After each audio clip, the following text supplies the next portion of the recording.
우리는 성경 속에 이미 하나님이 모든 계획이 다 있습니다. 늘 성경을 읽으면서 하나님의 때를 분별해야 됩니다. 하나님, 지금 이 시대가 어떤 때인가? 하나님의 어떠한 계획 속에 있는 때인가? 그 말씀에 근거해서 때를 분별하고 기도하는 성도가 이와 같이 놀라운 응답을 받게 될 것입니다. 내게 가르치며 내게 말하여 가로되 다니엘아 내가 이제 내게 지혜와 총명을 주려고 나왔나니. 이 가브리엘이 언제 또 왔었습니까? 바로 앞에 환상 때도 와서 다니엘에게 가르쳐 줬었습니다. 그런데 그때는 안티오코스 에피파네스의 아래서 어떻게 하나님의 교회가 핍박을 받을 것이며 그 기간이 2300일이 되리라는 걸 보여주셨었습니다. 그런데 가브리엘이 이번에 또 와서 이번에는 네가 알지 못했던 지난번에 그것과 또 다른 더 큰 비밀을 내가 네게 보여주리라. 얼마나 행복하겠습니까? 이와 같이 하나님과 계속 교통하고 하나님이 천사를 통해서 그에게 계속 가르치며 말하여 주시는 이것이 얼마나 다니엘에게 큰 기쁨이었겠습니까? 이런 기도의 시간을 어떻게 놓쳐요? 사자굴에 들어가더라도 그 시간에 나를 찾아오실 하나님을 어떻게 외면합니까? 그죠? 이런 기쁨이 있었기 때문에 다니엘은 사자굴에 들어가더라도 하루 3번의 기도를 절대로 멈출 수 없었던 것입니다.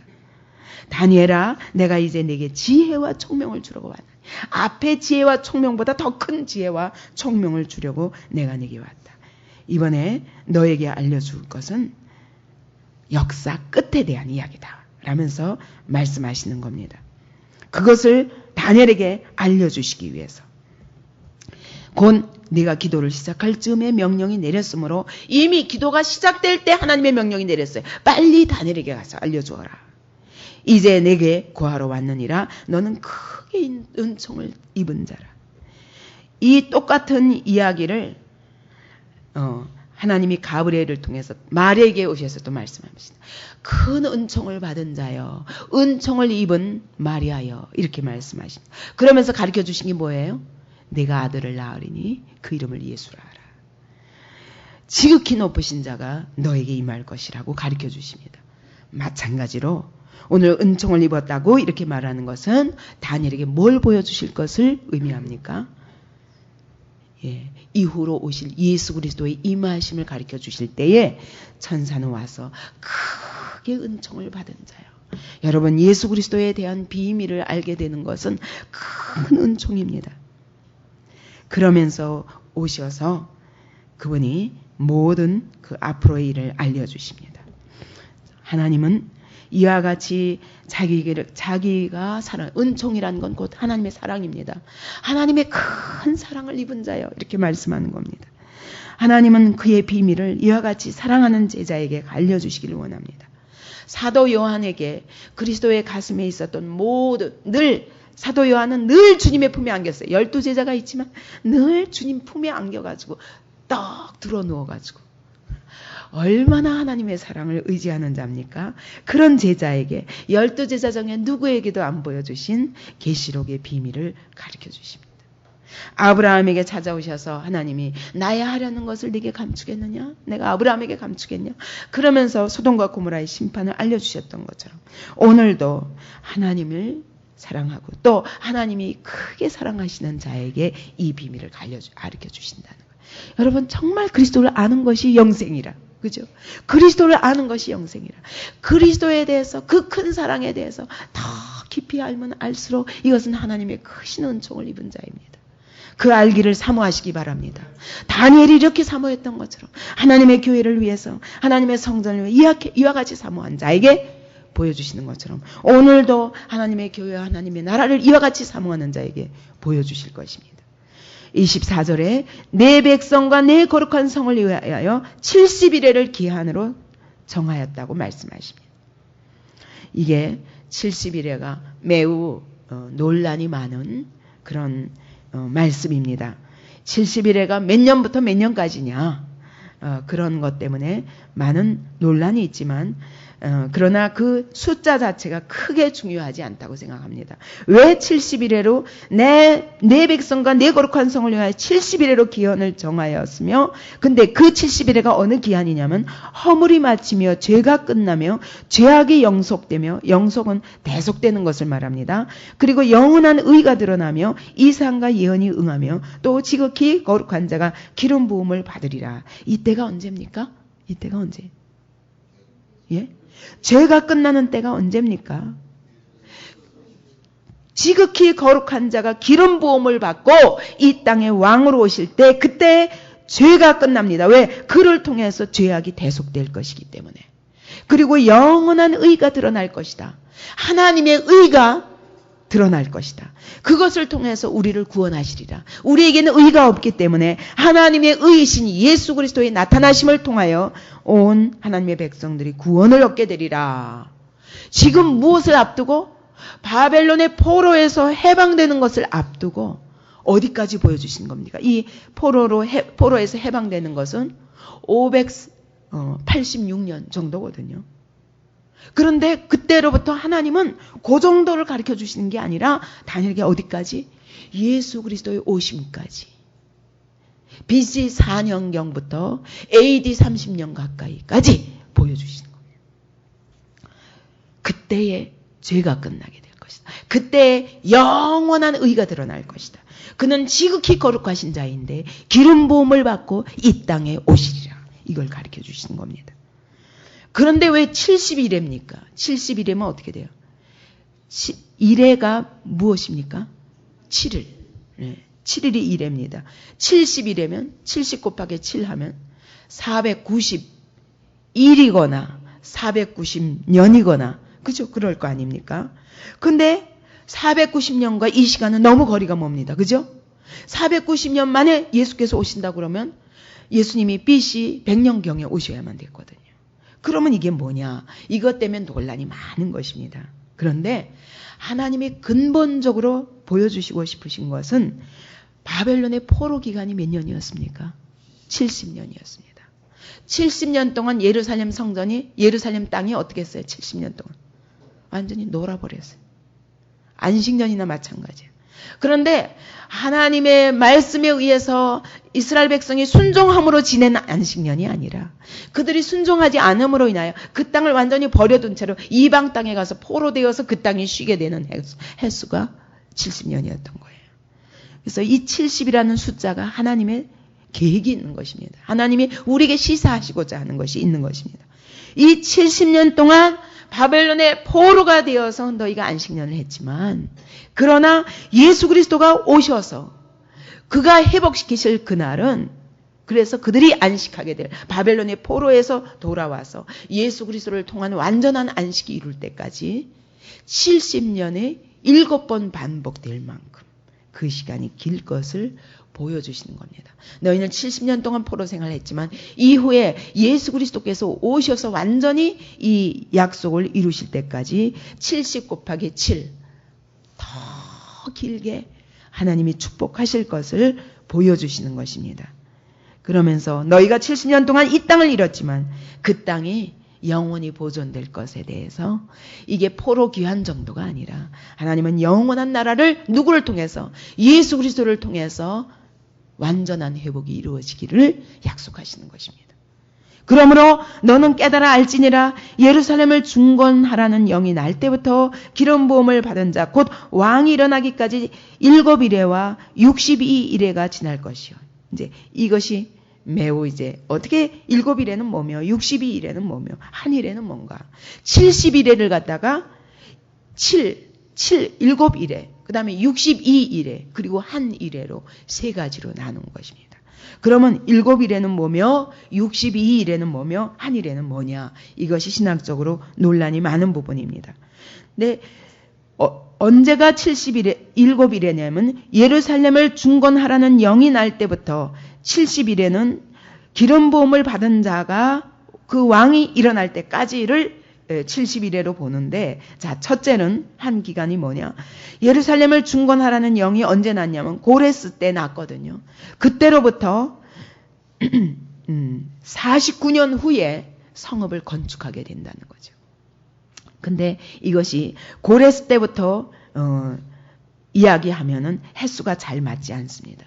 그래서 이 조소가 3번을 내리게 되는데 고레스 왕 때 한 번 내렸고, 그 다음에 다리오 왕이 한 번 또 성전을 건축하라는 영이 내렸고, 그 다음에 아닥사스다, 고레스의 아들 아닥사스다 때 또 영이 내립니다. 왜 이렇게 3번의 영이 내렸어야만 되냐면 사마리아인들과 이것을 성전 건축을 해방하는 사람들이 있었던 겁니다. 계속 해방하는 거예요. 고레스가 명령 내려놓고 전쟁하러 나갔습니다. 그 다음에 이 아닥사스다 아들에게 맡겨놓으니까 이 대적들이 아닥사스다를 꼬여가지고 성전 건축을 못하도록 만들고, 이렇게 끊임없이 여러 해방들이 있었기 때문에 3번의 명령이 있었는데 고레스 때부터 계산하면 안 맞는다. 그럼 언제부터 계산해야 되냐? 아닥사스다 마지막 끝내 이제 완전히 회복될 때까지 그 명령을 한 아닥사스다 때부터 계산하면 그때로부터 62일에가 바로 AD 27년이에요. 그러면 바로 그때가 언제입니까? 예수님이 공생애를 시작하시는 때. 그게 60일에가 그거다. 이렇게 말하기도 하고, 7일에는 바로 49년 후에 성읍이 먼저 건축되고 그 다음에 성전이 회복되는 것입니다. 그런데 7일에가 성읍이 건축되는 시간이요. 또 62일에는 그로부터 62 곱하기 7, 그러면 453년이거든요. 그 453년 후에 예수께서 오실 시간을 그때까지를 말하는 것이다. 이렇게 말합니다. 그때 곤란한 동안에 성이 중건되어 거리와 해자가 이룰 것이며, 해자는 도랑들을 말합니다. 62일의 후에 기름 부음 받은 자가 끊어져 없어질 것이며, 그렇게 62일의 때 한 왕이 와가지고 완전히 진정한 하나님의 성전을 세울 것이라는 거예요. 근데 그 후에 기름 부음 받은 자가 또 끊어져요. 끊어진다는 건 뭘 말할까요? 예? 예수 그리스도의 죽음, 십자가의 죽음을 말합니다. 끊어져 없어질 것이며, 그래서 그분이 이 땅에 오셨는데 끊어져 없어질 것. 그를 통해서 완전히 이스라엘 백성들이 생각하는 유대가 완전히 회복되는 것이 아니라, 그때 그가 오셔서 첫 번째로는 끊어지리라. 없어질 것이며, 장차 한 왕의 백성이 와서 그 성읍과 성소를 해파려니와. 지금 어디까지 보는 겁니까? 예수께서 오셔서 죽으시고 나서 또 예루살렘 성전이 파괴됩니다. 그때 파괴된 성전이 지금까지 파괴되어 있는 것입니다. 그때가 언제냐면 AD 70년이거든요. 그때 로마의 디도 황제가 와가지고 완전히 예루살렘을 완전히 다 회파해서 지금처럼 법궤가 어디 있는지 아무것도 몰라요. 아무것도 없습니다. 뭐만 남았어요? 터전만 남아가지고 그 터전 위에다가 7개의 갖가지 이단들이 서 있는 것입니다. 지금 그 땅에, 그 예루살렘 성전의 땅에. 근데 다니엘에게 이것까지 보여주시는 거예요. 지금 하나님의 성전이 회복되지만 회복되는 것이 끝이 아니라는 거예요. 바벨론 포로에서 돌아오는 것이 끝이 아니라는 거예요. 또다시 이 성이 무너질 것이다. 왜냐하면 지극히 거룩한 그 왕이 오셔서 세우는 나라가 참된 나라이기 때문에. 왜 하나님이 오늘 예루살렘 성전을 이와 같이 다 무너진 대로 그 위에다가 7개의 이단들이 각가지 쪼각쪼각 해가지고, 여기는 히랍 종교, 여기는 로마 카톨릭, 여기는 이슬람, 여기는 뭐 해가지고 쫙 나눠가지고 있거든요. 이렇게 되도록 왜 하나님이 허락하시느냐? 이거를 다니엘에게 다 보여주신 겁니다. 왜 그러냐? 진정한 하나님의 성전은 무엇이라? 예수 그리스도의 몸입니다. 그렇기 때문에 눈에 보이는 이 성전이 필요 없는 거예요. 언제까지 이 성전이 필요했냐? 지극히 거룩한 왕, 그분이 오셔서 이 땅에 하나님의 나라를 세울 때까지 모형으로서 이 제사와 성전이 필요했던 것입니다. 다니엘에게 이것까지 보여주는 거예요. 바벨론 포로에서 돌아오게 하여 주옵소서. 우리의 죄를 회복하면서, 회개하면서 하나님의 백성의 죄를 용서하여 주옵소서. 내 죄를 용서하여 주옵소서. 내가 이 죄인들과 함께 거하며 이 죄인된 백성들과 함께 있었기 때문에 그들의 죄가 나의 죄요, 이 하나님의 교회의 죄를 용서하여 주옵소서. 우리를 회복하여 주옵소서 했더니, 하나님이 이제부터 회복되는 그 수룹바벨에 의하여 세워지는 그 성전도 완전한 성전이 아니다. 그것도 무너질 것이다. 근데 무너지기 전에 누가 올 것이라? 한 거룩한 왕, 지극히 높으신 자 예수 그리스도가 오실 것이다. 근데 그가 와서 하나님의 나라를 완전히 세우는 거 아니라 그가 죽음으로써, 끊어짐으로써 하나님의 나라가 세워질 것이라. 그 후에 로마의 디도가 와가지고 완전히 하나님의 성전을 무너뜨림으로 하나님의 성전이 이 땅에서 완전히 회파되고 그의 종말은 홍수의 엄몰됨 같을 것이며 또 끝까지 전쟁이 있으리니 황폐할 것이 작정되었느니라. 지금 회복되지만 이 성전은 또 무너져서 황폐한 날이 올 것이다. 미리 말씀하시는 겁니다. 역사의 끝까지를 다니엘에게 설명해 주시는 겁니다. 그가 장차 많은 사람으로 더불어 한 일해 동안의 언약을 굳게 정하겠고, 그가 누굽니까? 그가 누구예요? 예수 그리스도. 그가 오셔서 많은 사람으로 더불어서 언약을 굳게 정할 것이다. 어떤 언약을? 어떤 언약을? 새 언약을. 새 언약의 도장을 찍고 굳게 정할 것이라. 결단코 흔들리지 않는 언약. 옛 언약은 어떠했습니까? 하나님이 너희의 남편이 되었을지라도 너희가 내 언약을 파기했다 말씀하셨는데, 이 새 언약은 예수 그리스도로 말미암아 이루어지는 이 새 언약은 영원히 변치 않는 언약으로 굳게 정하시리라. 무엇을 통하여? 예수 그리스도의 죽음과 부활을 통하여. 근데 그것이 언제 일어날 것이라? 한 일해 동안에 일어날 것이다. 어떤 사람들은 이것을 이렇게 해석합니다. 한 일에는, 이때는 년이 아니라 날짜를 말한다. 그래서 마지막 한 주간 동안 예루살렘 성을 향하여 가시면서 십자가에 못 박혀 죽으시는 마지막 고난 주간을 통해서 언약이 굳게 정해질 것이라 이렇게 말합니다. 그렇게 말하기도 하지만, 그러나 그 숫자보다 더 중요한 것은 예수 그리스도께서 어찌하든 예수 그리스도의 복음을 세우심으로 그분의 죽음과 부활을 통해서 많은 사람과 새 언약을 굳게 정할 것이다. 이 언약은 영원히 변치 않는 언약이 될 것이다. 근데 그가 그 이래의 절반에 제사와 예물을 금지할 것이며, 근데 여기서 이래의 절반이라고 하는 거 보면 이거는 절대로 날짜로만 날일, 그런 하루로 계산하는 그런 날짜로, 다시 말하면 7일로 보기만은 어려운 게 그 이래의 절반에 제사와 예물을 금지할 것이며, 근데 제사와 예물을 금지한다는 게 뭡니까? 하나님의 성전이 무너지니까 이제는 양과 염소의 피가 아닌 그리스도의 피로 완전한 제사를 드렸기 때문에 폐지해버리시는 겁니다.